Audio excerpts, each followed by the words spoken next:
We hear that there's going to be a slowdown, but we really actually haven't seen the slowdown yet. But I will say the thing that it's been impacting is the price of land.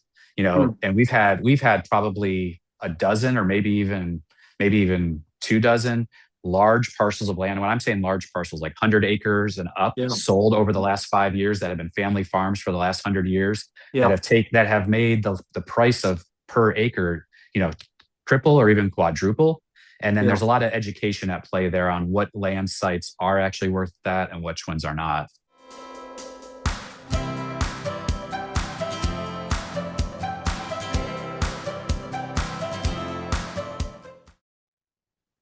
Hello, everyone. This is NAI Global Brokers on Brokers. My name is Matt Gregory. I'm Executive Managing Director for NAI Ohio Equities, and I have my colleague Andrew from Indianapolis. Hey, everybody.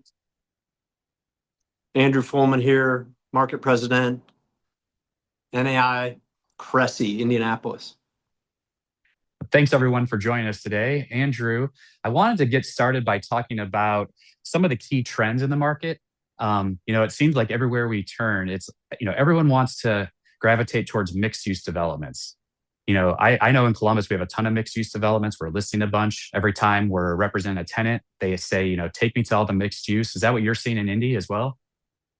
Yeah, definitely a high profile product type. And like in Columbus and other metros, we're seeing a lot of reformative projects downtown and certainly in some of the outlying municipalities. Absolutely.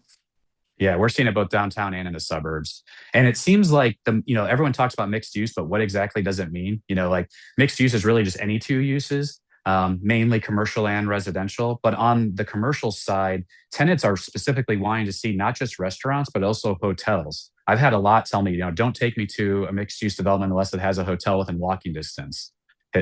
I think specifically it's a trend because of like the advent of Uber. When people fly into the airport, rather than getting a rental car and driving to their destination, they're taking an Uber to wherever they're going to spend the next 2 or 3 days for their business meetings and want to be able to walk right from the hotel to the office building to the conference center. Yeah, absolutely. And walkability is a big underlying aspect of certainly redevelopment downtown in Indy. We're seeing several new hotel projects right now, orbiting the convention center and Gainbridge Field House. So absolutely, those amenities and features are certainly high in demand, and also for HR concerns when you have office tenants looking for amenities to retain folks or recruit for their Recruit, yeah, businesses. yeah, So and that extends to multifamily as well. There's a lot of young professionals or even empty nesters that want to, live on one side of the mixed use development and walk to work on the other, right?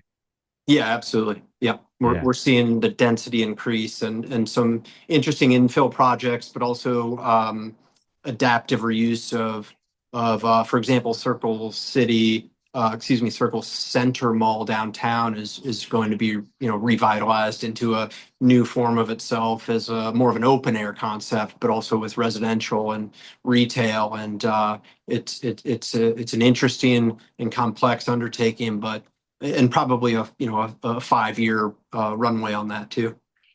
Yeah, I'm glad you brought that up. In our market, we're seeing a good mix of both adaptive reuse, a lot of office to resi conversions, but then we're also seeing a lot of ground up, Hmm. or more. And I was going to say more ground up downtown than in the suburbs, but no, as I say that, I think it's really 50-50. There are more buildings that are good candidates for conversion downtown than the suburbs, just because of the age of the buildings. In the suburbs, we see a lot more of the functionally obsolete buildings just torn down and Hmm. then, multifamily or mixed use built. But downtown, it's usually more conversions that utilize that historic building or, just to maximize the density of the site. Yeah, makes sense. No, I think we're So. seeing a lot of the same features there. Yeah, the other hot topic now, if we're sliding to the chat on data center, which I think is getting a lot of national attention and international attention, but we're seeing, and I think that's more encompassing than just what we're seeing in Indianapolis Metro, but outlying communities, be it rural or urban infill opportunities. I think tip of the spear here is we're seeing where are the utilities existing that'll satisfy this demand at whatever scale the interested development is taking. But then also where's the sort of the political will and interest level among the residents or the population, I guess. And so we're seeing, I think, a little bit of a recoil now in how data is being pursued and municipalities are catching up. They're hearing from constituents, hey, time out. Uh, we're seeing big boxes and we're concerned. And what does this mean? And what does it mean for quality of life or utility bills and all that sort of thing? Is that some Yeah, we're similar seeing situation there, I assume? We're seeing the exact same thing. I mean, we've kind of been dubbed the Silicon Heartland over the last maybe 3, 4 years, ever since the Intel announcement. But we literally have every major brand has a data center here, if not multiple. Yeah. And yeah, some communities welcome it more than others, but it depends on a lot of the same factors you just mentioned there. We hear that there's going to be a slowdown, but we really actually haven't seen the slowdown yet. But I will say the thing that it's been impacting is the price of land. And we've had probably a dozen or maybe even 2 dozen large parcels of land. And when I'm saying large parcels, like 100 acres and up, Yeah. sold over the last 5 years, that have been family farms for the last 100 years, Yeah. that have made the price of per acre, triple or even quadruple. And then Yeah. there's a lot of education at play there on what land sites are actually worth that and which ones are not. Yeah, yeah. I think a lot like Columbus, Indianapolis is benefits from very little impediment to progress. There's an occasional river, but it's a lot of open land. So we're seeing a lot of great growth here, as I'm sure you guys are, and it's certainly an exciting time to work across a lot of different product Yeah. types. For sure. Yeah. Speaking of growth, I'm working on a new exciting project right here in our downtown market. It's called the Merchant Building. Yeah. It's nestled right between the Arena District and the Short North. It's a transformational mixed use project. It's an expansion of our 100-year-old North Market. That's one of the oldest existing markets in all of the United States. It's a 32-story building, mixed use building. It's going to have hotels, residential, retail on the first floor. And then our part of the project is we're working on 2 floors of office space. That's kind of, I think it's floors 7 and 8. And then All it right. has a full event center on the ninth floor. And it's really the most exciting project that's been announced in Columbus throughout my entire career. Yeah, very cool. I think I've seen that in progress the few times I've been over in the last handful of years. But we're seeing some interesting projects. One that our firm's involved with now is a really interesting and long overdue restyling of a former corporate headquarters in the Meridian Corridor, a popular demand office market here on the north side. But the atrium is about 250,000 square feet that is really becoming a multi-tenant opportunity and really coming to its own as an integral part of of that typical platform of multi-story traditional office building, but activated with some amenities that you'd find in your typical office settings. But it's really been awesome to participate in bringing a building that, frankly, not a lot of brokers go through because they've always thought of it as that corporate headquarters, and it's just sort of off, just nondescript. So that's been a really exciting project over here that we're engaged with right now. That's cool. When I think back about a lot of the projects you and I have worked on over the years, broker to broker, we're a couple of office brokers here. We just talked about a couple of office projects, and a lot of people don't always find office exciting, but it's the story that doesn't get reported on the most. But there's a lot of activity happening in the office sector in the Midwest. I mean, almost all the projects we've worked on, tenants of all sizes, local credit, national credit, institutional, nonprofits, medical. But it seems like the common thread is everyone's always expanding. Like we're not just identifying a new space for someone, but it seems like at renewal or even before renewal, they want to expand, take the rest of the floor, move to another area of the building. And I think it's a story that doesn't get told a lot is that, Midwestern office tenants, I think are growing at a rapid pace. Yeah, I mean, it's very desirable part of the country to be living and working in from a cost of living standpoint, and presumably from a little more favorable cost of construction. We talked about all those mixed use developments and new growth.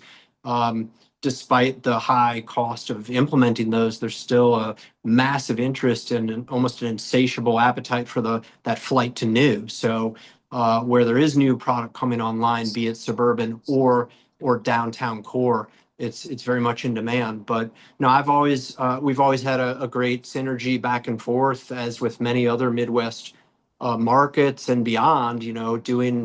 Doing work together across NAI Global's platform, and it's awesome to be able to reach out to prospective clients or existing ones and let them know where we can help them. And then, hey, in Columbus, I can pick up the phone to Matt and have really good, concise data to you, and inside of a day or two at the most.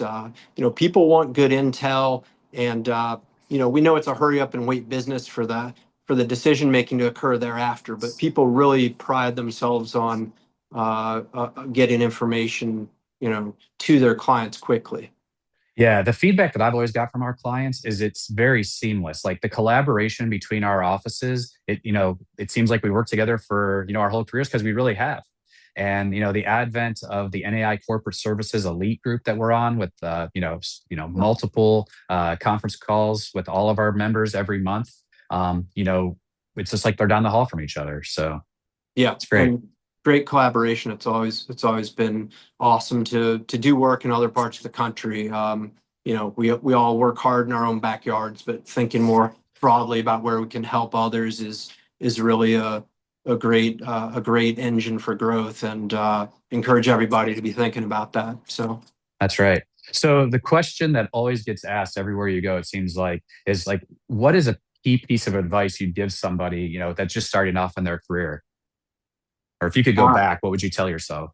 what would I tell myself if I was back starting? I think I would squarely point to uh, the P's, which I refer to as perseverance and patience. They've always been the absolute sort of mantra in my career. It just requires a ton of it, a lot of perseverance and patience. So that would be my simple advice to my younger self, or new brokers in the industry. That's great. Yeah. The What thing about I you? find the thing I find myself telling people more than anything is there's no substitute for market experience, but you can't get that without, just persevering. So I always tell people to do as much research as possible, attend as many seminars as possible, really become that local market knowledge expert, because that's what people are hiring us for, especially in today's world when everyone's talking about AI taking over the world. There's no substitute for that true local market knowledge. So do whatever you can to soak up everything. Take older brokers in your office out to lunch or coffee and just glean whatever information you can.